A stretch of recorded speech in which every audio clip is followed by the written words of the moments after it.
menerimaku.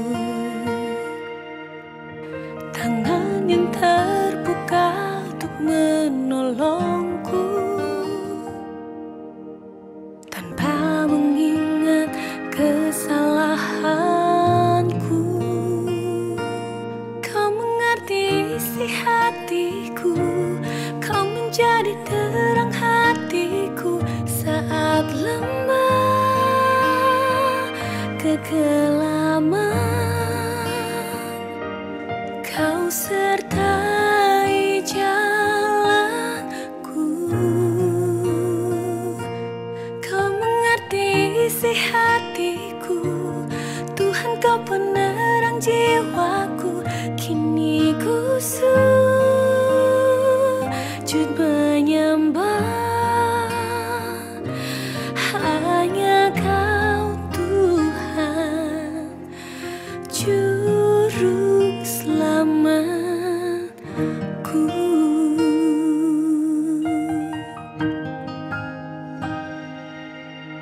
Kini ku jalan hanya denganmu.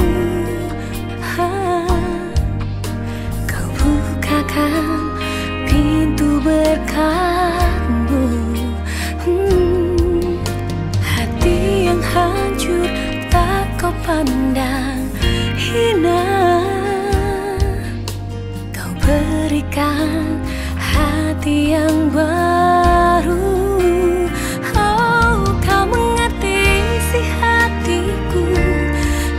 Jadi terang hatiku saat lembah kekelaman. Kau sertai jalanku, Kau mengerti isi hatiku. Tuhan, Kau penerang jiwaku. Kini ku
menyembah, hanya Kau Tuhan, Juru Selamatku.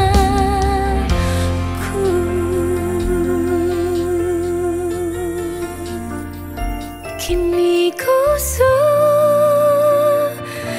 menyembah, hanya Kau Tuhan, Juru Selamatku.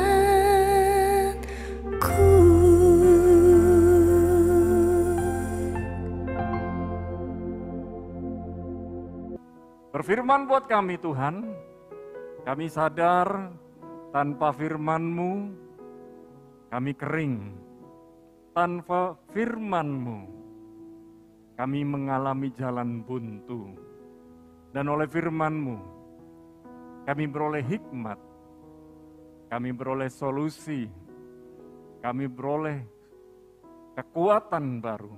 Berfirman buat kami sekarang, biarlah firman-Mu menegur kami, menghibur kami, menguatkan kami, mengubahkan kami. Dalam nama Yesus. Sama-sama katakan, amin. Silakan duduk yang ada dalam gedung, juga yang ada di rumah. Shalom semuanya. Mari kita siapkan hati kita untuk sama-sama belajar firman Tuhan. Kita sore hari ini mau belajar tentang kingdom styles, kingdom lifestyles, gaya hidup kerajaan. Nah, gaya hidup kerajaan itu yang dimaksud apa? Ya, kalau kita mau lebih panjang, kita bisa bilang tentang gaya hidup. Tetapi gaya hidup kerajaan ini bukan gaya hidup kerajaan yang ada di bumi. Saya sedang berbicara mengenai gaya hidup kerajaan Allah, di mana yang mengikuti gaya hidup ini adalah warga kerajaan Allah. Siapa warga kerajaan Allah? Saudara dan saya. Dan tentu kita mau memiliki gaya hidup yang jelas-jelas berbeda. Sangat berbeda. Konsep pola pikir orang dunia dengan anak-anak Tuhan, warga kerajaan Allah jelas beda. Di masa pandemi ini, rata-rata penghasilan bertambah atau berkurang? Karena berkurang, berarti kurangi memberi. Hidup buat diri sendiri aja susah, apalagi untuk memberi. Itu konsep pola pikir orang dunia. Matematikanya dunia. Tapi matematikanya kerajaan Allah, sekalipun penghasilan berkurang, tetapi tetap menabur, tetap memberi, tetap berbagi, tetap menolong orang lain. Matematikanya kerajaan Allah dengan kerajaan di bumi jelas beda. Kerajaan di bumi, apa yang bisa saya dapat? Apa yang bisa saya perluas? Ekspansi. Apa yang bisa saya dapat? Keuntungan. Tidak mungkin dulu Belanda yang ada di Eropa datang jauh-jauh ke Nusantara, yaitu Indonesia sekarang ini. Kalau di Indonesia nggak ada yang menguntungkan. Sampai ratusan tahun bisa menguasai Indonesia. Sampai-sampai kelompok opa kita itu jago berbahasa Belanda. Bedanya, negara-negara yang dikuasai oleh Inggris disebut negara persemakmuran, rata-rata mereka berbahasa Inggris dan negaranya rata-rata makmur. Kalau yang dikuasai Belanda, dihabiskan, dan rata-rata ya begini saja. Tetapi yang namanya kerajaan Allah itu beda. Memakmurkan rakyatnya, membuat pola pikirnya berkembang dan maju. Pola pikir kita, pola pikir kerajaan Allah yang mengandalkan hikmatnya Allah. Saudara yang dikasihi Tuhan, orang bumi, apa yang bisa diambil? Kerajaan bumi berkata, apa yang bisa diambil? Kerajaan surga, apa yang bisa kita bagi? Konsepnya jelas-jelas berbeda. Kalau kita masih pola pikirnya pola pikir dunia, nggak akan nangkep apa yang saya pesankan ini. Hidup buat diri sendiri aja susah. Tetapi kalau warga kerajaan Allah memang hidup sekarang lebih susah daripada sebelum pandemi.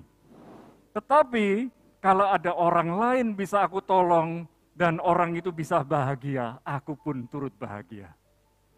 Aku bisa berbagi hidup, aku bahagia. Nah itu jelas beda. Nah saudara, kita mau belajar 3 hal, lalu 1 hal kesimpulan yang bisa kita ambil. Pertama kita bicara tentang simple lifestyle. Simple itu sederhana, bisa disebut pantas. Karena pola pikir orang bilang tentang sederhana itu jelek. Enggak. Saudara, kalau ada orang berpakaian putih-putih, itu ada yang bilang, wah cuman begitu aja, sederhana sekali. Tapi ada orang bilang, wah itu mewah. Karena ternyata bajunya dan celananya, walaupun putih-putih, tapi mereknya yang bisa bikin kita geleng-geleng. Wah itu mahal sekali. Jadi kita nggak bisa menilai mewah atau sederhana dari mata kita saja. Karena sebetulnya simplicity is greatness. Kesederhanaan itu adalah hal yang luar biasa. Kekasih Tuhan, dalam Kamus Besar Bahasa Indonesia, kata sederhana artinya bersahaja. Sahaja. Dari saya itu dari kata sahaja. Makanya saya mendorong saudara lebih baik ngomong saya daripada aku. Aku itu, ya memang sekarang anak-anak muda lebih banyak ngomong aku. Oh malah bukan aku, lu gue. Lu gue. Itu lebih mantep. Atau you and me. Waduh, walaupun setelah you and me, terus langsung pakai bahasa Indonesia dan akhirnya pakai bahasa Jawa. Yang penting ikut-ikutan gaya. Bersahaja, tidak berlebih-lebihan. Yang kedua, sedang, pertengahan. Enggak terlalu tinggi, enggak terlalu rendah. Berikutnya, sederhana itu bicara tentang tidak banyak seluk-beluknya. Simple, praktis. Tidak banyak pernik-perniknya. Lugas, apa adanya. Nah saudara, kita mau belajar tentang simple ini, sederhana ini, pantas. Apa yang bisa kita dapat? Amsal 13 ayat yang ke-7 berkata, ada orang yang berlagak kaya, tetapi tidak punya apa-apa. Ada pula yang berpura-pura miskin, tetapi hartanya banyak. Saya mau tanya, Anda golongan mana? Di antara yang dua ini. Golongan pertama, boleh lihat tangannya? Nggak ada. Golongan kedua ada? Nggak ada juga, karena kita ini mau apa adanya. Nggak usah berlagak kaya, juga nggak usah berlagak miskin. Apa adanya, yang pantas. Ya kalau pergi ke pesta, pakailah pakaian pesta. Kalau ke gereja, pakailah pakaian yang untuk ke gereja. Dalam bahasa Inggrisnya, Proverbs 13:7. One pretends to be rich. Satu orang pura-pura seperti orang kaya. Yet has nothing. Tetapi nggak punya apa-apa. Another, yang lain, pretends to be poor. Pura-pura jadi miskin. Yet has great wealth. Tetapi dia makmur sekali. Saudara, ini orang-orang yang hidup munafik, gaya hidup seperti begini. Karena dia tidak menampilkan apa adanya.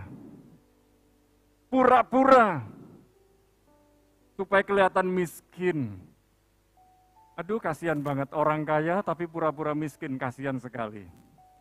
Tapi yang malang juga, kasihan deh lu, udah miskin pura-pura kaya, gayanya kaya. Pasti utangnya banyak untuk nutupi gaya hidupnya. Nah, ini yang bisa kita pelajari tentang simple lifestyle. Bagaimana bergaya hidup sederhana?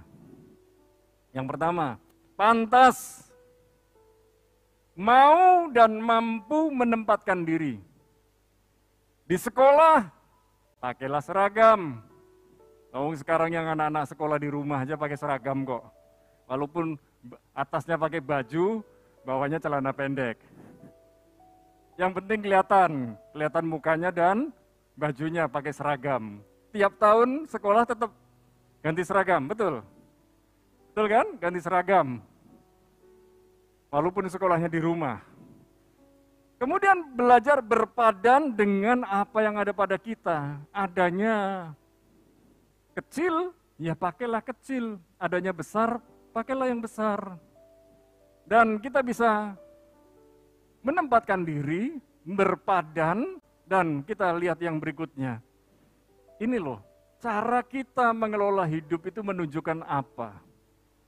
Seberapa hormat kita kepada Tuhan. Tuhan mau kita ini asli. Nggak neko-neko.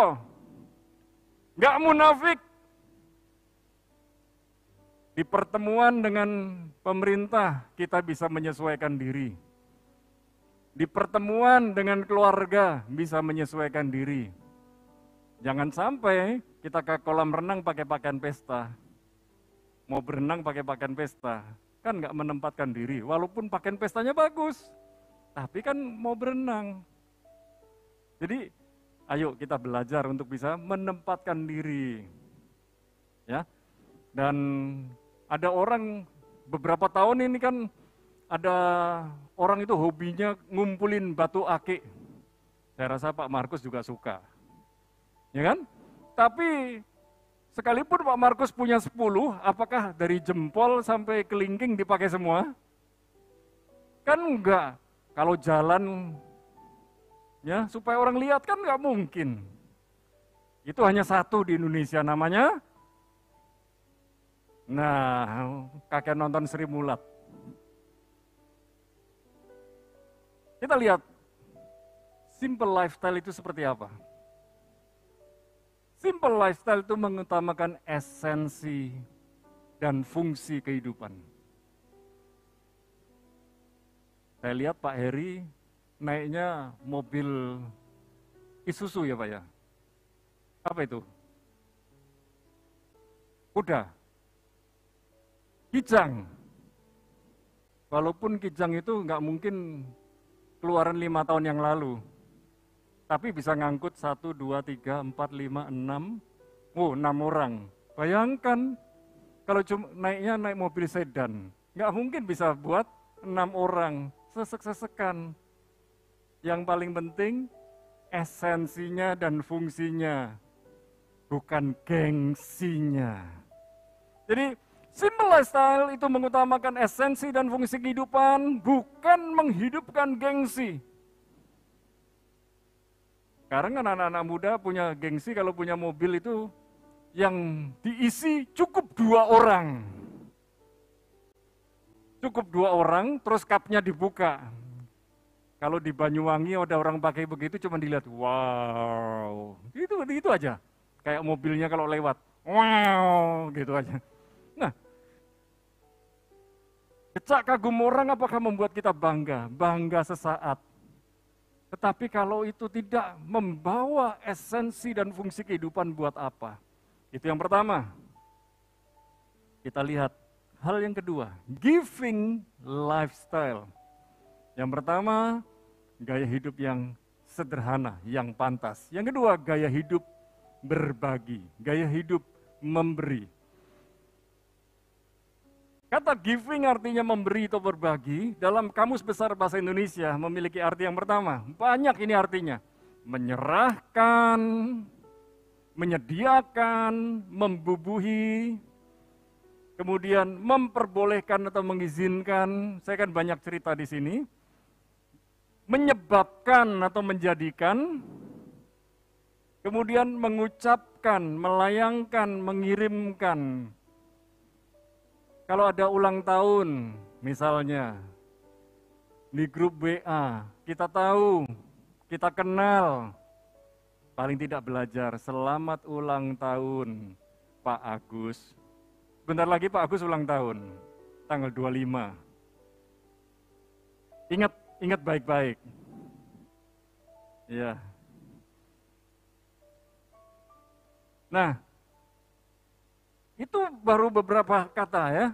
Jadi kita lihat ini, menyerahkan, memberi itu menyerahkan milik kita kepada orang lain contohnya. Memperbolehkan, memberi kesempatan, menyebabkan, menjadikan sesuatu. Kemudian melayangkan, mengirimkan. Belajar kita memberi, ternyata memberi itu banyak hal dan kita bisa memberi dengan cara yang kreatif. Sekalipun hari ini masa-masa pandemi, tetapi yang namanya online shop itu tidak sepi. Apalagi sekarang ini promonya bulan depan 9.9, artinya 9 September. Betul yang di pojok pasti tahu. Cari kembaran baju. Hari ini warna merah, nanti minggu depan datang lagi warna hijau. Ya. Biar kelihatan ini kami ini couple gitu kan. Nah, itu nggak apa-apa, itu baik-baik saja. Nah, kita lihat tentang giving lifestyle. Amsal 11 ayat 24 dan 25. Ada yang menyebar harta tetapi bertambah kaya. Ada yang menghemat secara luar biasa. Kencangkan ikat pinggang. Namun selalu berkekurangan. Kalau minggu lalu kolamnya bocor, diisi terus, bocor terus. Siapa banyak memberi berkat, diberi kelimpahan. Siapa memberi minum, ia sendiri akan diberi minum. Ternyata gaya hidup memberi itu sederhana sekali. Apa yang kita beri, itu yang akan kita terima. Sekarang coba kita lihat ya, tangan kita. Ini contoh, saya tangan kiri dengan tangan kanan. Ketika tangan kiri ini pegang pointer, kalau tangan kiri saya ini ingin menerima hal yang baru, saya harus belajar berbagi. Contohnya, saya beri kepada yang kanan. Yang kanan mendapat sesuatu, sekarang yang kiri kosong. Karena saya sudah belajar berbagi, suatu hari tiba-tiba ada berkat. Karena tangan kiri saya kosong, dapat berkat yang lebih besar. Dari pointer jadi HP. Dan saudara yang dikasih Tuhan, standarnya Tuhan, kita memberi minum segelas, kita akan memperoleh 1 gelas. Itu minimal. Standarnya Tuhan. Standarnya dunia, kita memberi segelas, berarti hilang segelas. Paham? Orang dunia maunya kalau bisa digenggam, tidak dibagikan. Tapi prinsip kerajaan Allah, waktu kita memberi berarti melepas, tangan kita kosong, artinya kita siap menerima lagi.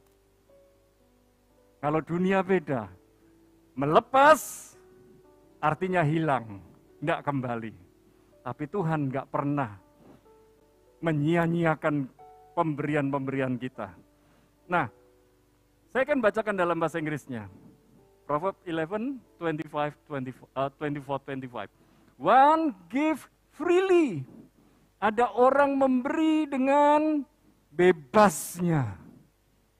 Yet grows all the richer. Dan makin kaya.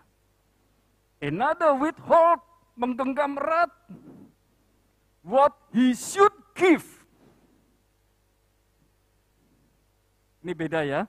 Bahasa Indonesianya ada yang menghemat secara luar biasa, tetapi bahasa Inggrisnya gini, yang lain menggenggam apa yang harus diberikan. Nah, ternyata di sini kuncinya. Mengapa seseorang kok hidupnya kekurangan terus? Karena dia tahu dia harus nolong orang lain, harus berbagi dengan orang lain. Ternyata yang harus diberikan, yang harus dibagikan itu dia tahan untuk dirinya sendiri. Makin kita tahan hak yang harus kita berikan buat orang lain, maka kita akan kehilangan banyak hal. Yang kita tahan itu hilang, entah caranya seperti apa. Dan kita selalu akan merasa kekurangan. Dan sebetulnya kekurangan ini sama dengan serakah. Orang serakah tidak akan bisa menikmati hidupnya. Mungkin hari ini kita harus belajar. Walau saya punya sedikit, tapi kalau saya tahu ada orang perlu ditolong, perlu diberi, saya akan belajar nolong, saya akan belajar memberi. Mulai praktek sekarang di masa sukar, mulai praktek sekarang di masa sulit, mulai praktek sekarang sekalipun pendapatan berkurang. Kalau tahu ada orang lain perlu ditolong, segera tolong dia. Kemudian dikatakan, and only suffer one. Dan selalu menderita. Pingin pengen sesuatu tuh selalu kekurangan. Whoever brings blessing, siapa yang membagi berkat, will be enriched, akan diperkaya, ditambahkan, diberi kepercayaan oleh Tuhan. And one who waters will himself be watered. Orang yang memberi minum kepada orang lain, sebenarnya memberi minum kepada dirinya sendiri. Simpelnya, kalau kita suka berbagi kepada orang lain, sebetulnya membuka pintu-pintu agar Tuhan pakai orang lain berbagi kepada kita. Mengapa hari ini kita menderita? Mengapa hari ini kita kekurangan? Jangan-jangan kita pelit, kita menahan haknya orang lain. Mengapa kita ini selalu merasa kurang walaupun sudah punya mobil 5, punya rumah di mana-mana? Karena dia nggak sadar yang dia punya itu punyanya Tuhan. Pengen tambah terus. Saudara, ukuran kekayaan bukan berapa banyak kendaraan kita punya, berapa rumah kita punya, tetapi kita punya Tuhan. Itulah standarnya. Simpelnya, bicara tentang giving lifestyle.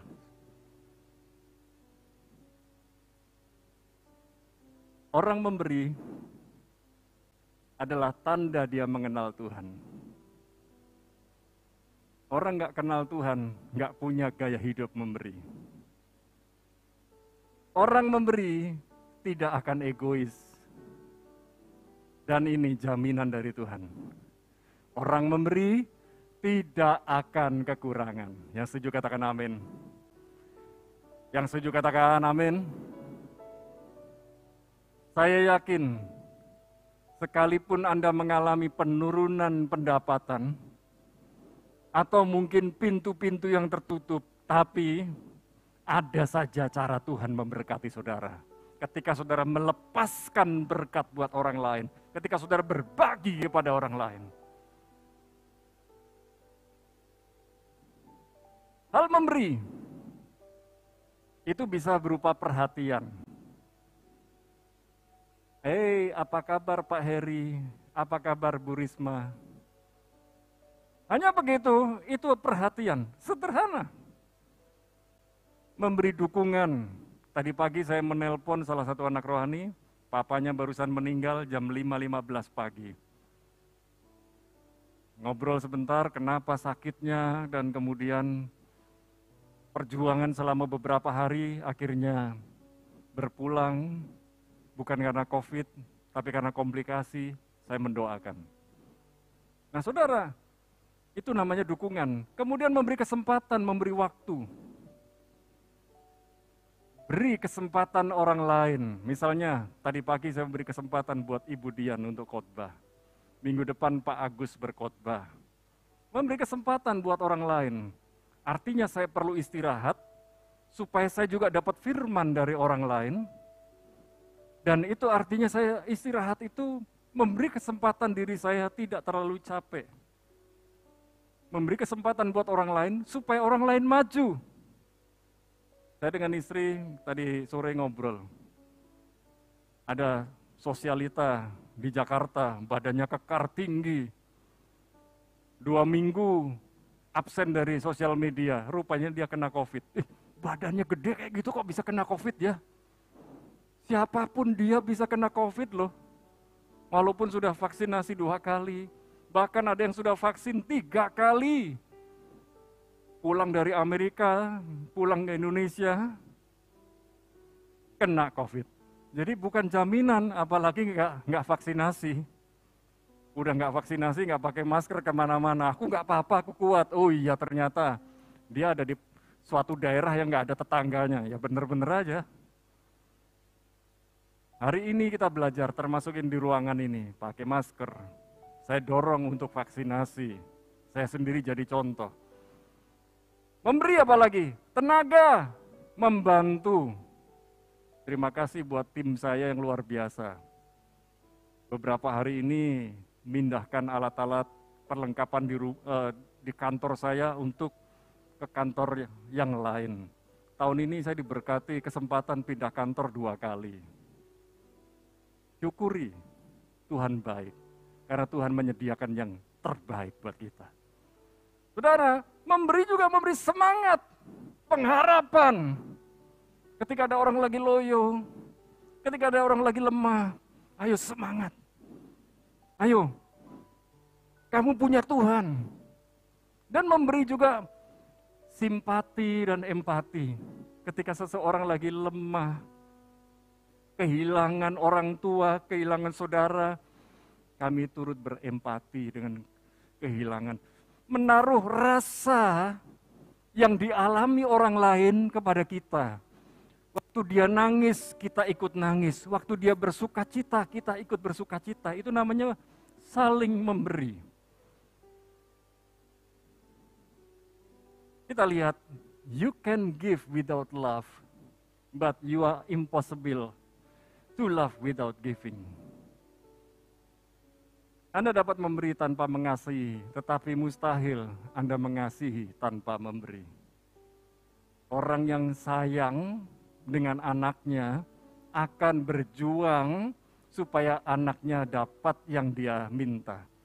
Contohnya susu.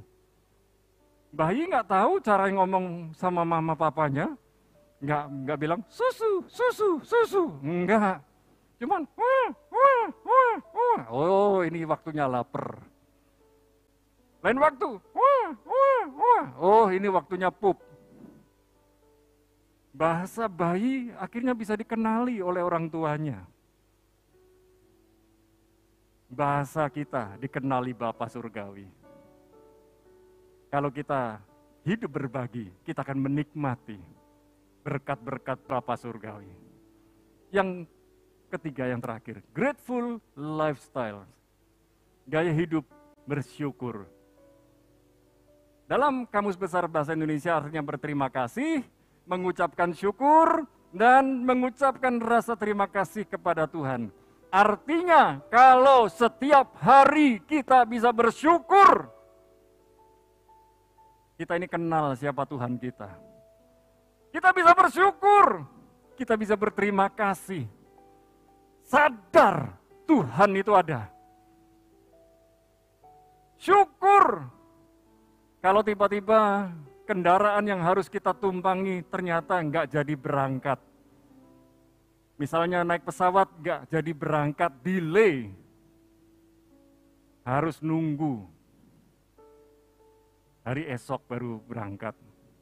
Syukuri berarti bisa menikmati. 1 hari istirahat sebentar. Daripada sudah terbang, nggak bisa turun.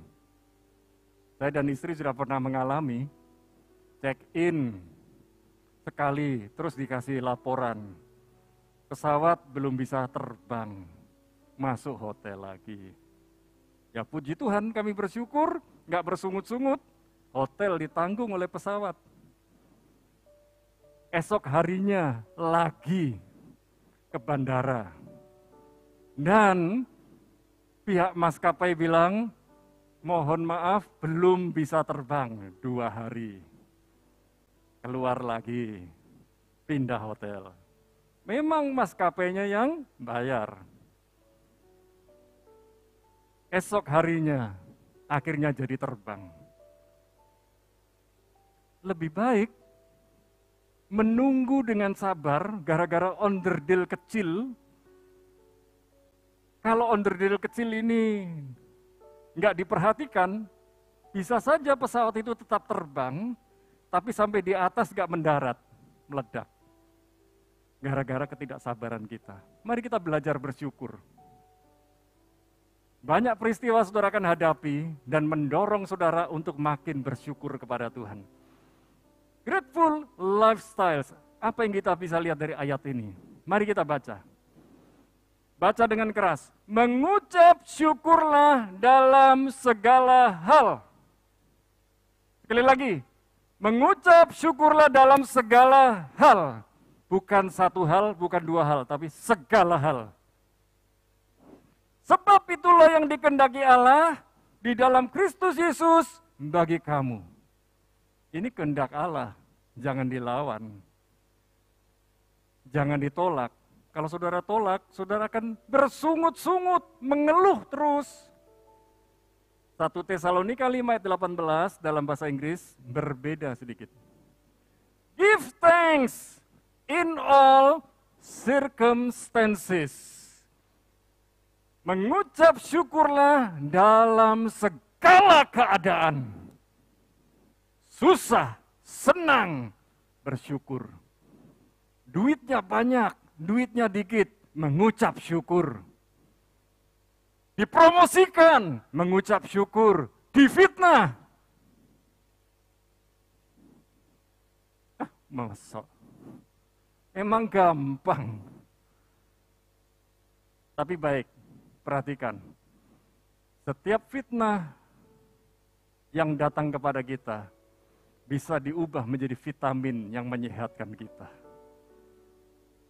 Bisa jadi jamu yang pahit, tapi seger buat kita.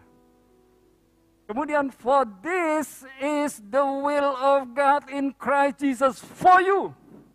Inilah kehendak Allah di dalam Kristus Yesus buatmu.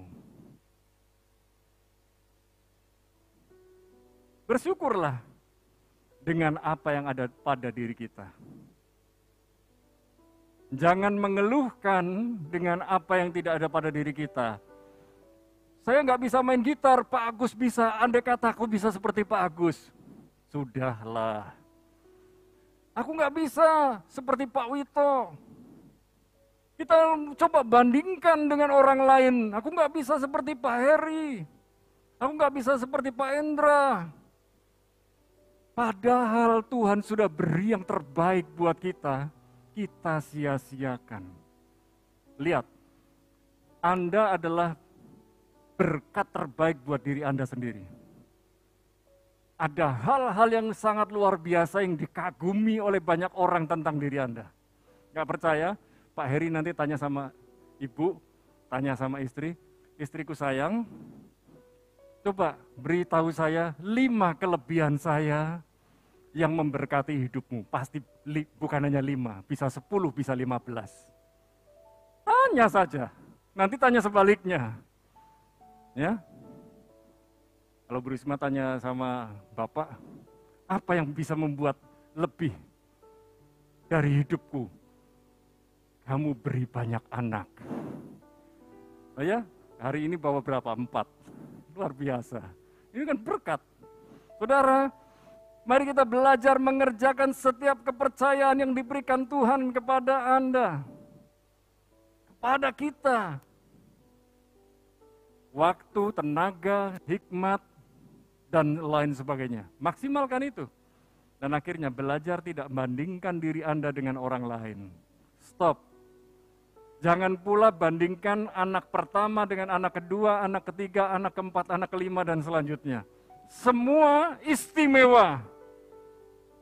Tidak ada yang sama. Walaupun lahir dari orang tua yang sama. Kita punya Tuhan yang sama, kita punya waktu berdoa, beribadah yang sama, tapi kasih karunia Tuhan buat masing-masing kita bisa berbeda. Karena ada orang yang mengerjakan dengan sungguh-sungguh, dengan serius, sementara yang lain ogah-ogahan. Suka bandingkan diri dengan orang lain dan lain sebagainya. Grateful lifestyle. Grateful life will open many miracle doors. Kehidupan bersyukur akan membuka pintu mujizat. Yesus sebelum melakukan mujizat, dia berkata, Bapa, aku mengucap syukur kepadamu. Dan terjadi mujizat. Mari belajar mengucap syukur, dan saudara akan melihat mujizat demi mujizat demi mujizat. Kunci menikmati kingdom lifestyles adalah kingdom attitude. Punya sikap kerajaan Allah. Di dalam sikap kerajaan Allah, saudara bisa melihat nilai-nilai kerajaan Allah. Esensi dari kerajaan Allah adalah karakternya Allah. Kingdom attitude menghasilkan simple, giving, and grateful lifestyles. 3 hal kita belajar sore hari ini. Kita mau punya kehidupan yang simple, kehidupan yang giving, dan kehidupan yang full grateful. Dan saya percaya dimulai dari sikap yang benar. Tuhan Yesus memberkati.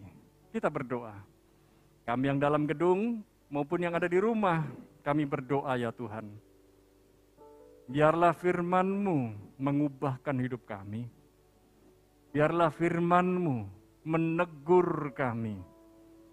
Biarlah firman-Mu membentuk kami. Waktu kami mendengarkan firman-Mu, kami mengalami perubahan.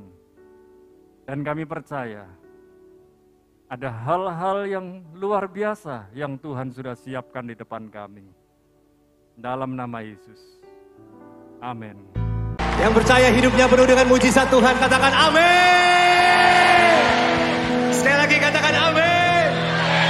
Saya percaya saudara, waktu Tuhan memurnikan hati kita semua, hidup kita bukan hanya penuh dengan mujizat, tapi siapkan hati saudara untuk terima ledakan-ledakan kuasa Tuhan. Amin. So ini lagu terakhir, saya nggak mau saudara berdiam diri. Saya mau saudara melompat, saya mau saudara menari. Bebaskan tubuh saudara, bebaskan roh saudara. Kita mau all out buat Tuhan kita, amin. Yang siap terima ledakan Tuhan, katakan amin.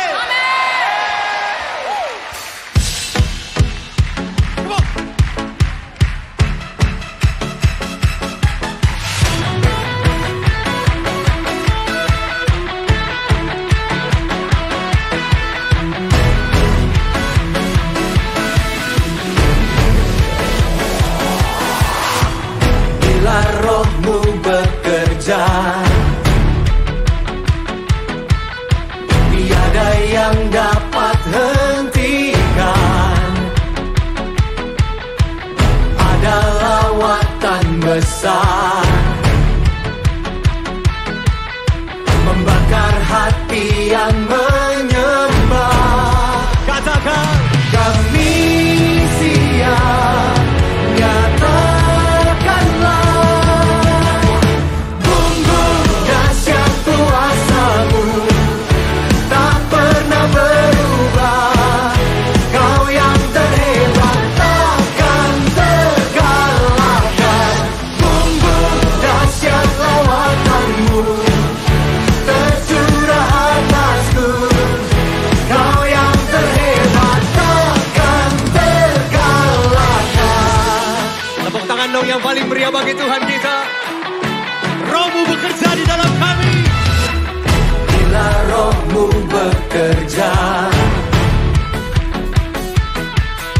tiada yang dapat hentikan. Ada lawatan besar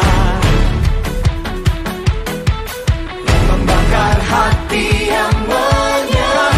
Siap Tuhan. Kami siap, nyatakanlah bumbung dahsyat kuasa-Mu tak pernah berubah. Kau yang terhebat takkan terkalahkan. Bumbung dahsyat lawatan-Mu tercurah atasku. Kau yang terhebat takkan terkalahkan. On piano, Joseph S. Java. And give it up for all NDC worship musicians and the orchestra.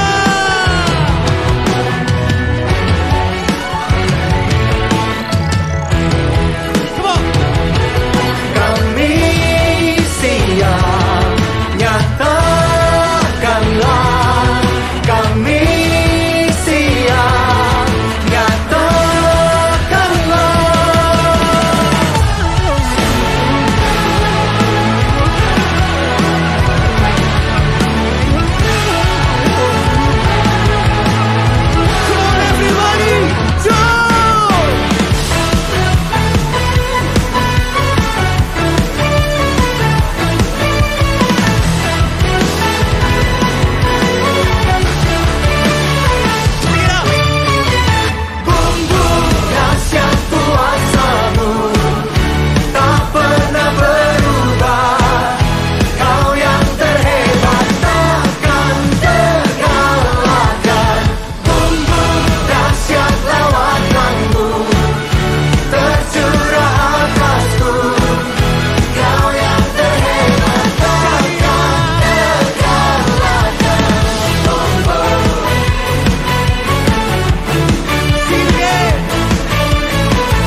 Memberikan sorak-sorai yang paling meriah bagi Tuhan.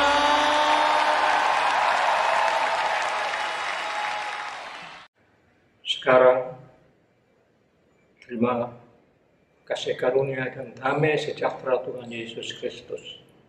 Dan kasih Allah Bapa kita, serta persekutuan Roh Kudus menyertai setiap kita, sekarang, seterusnya, dan selamanya.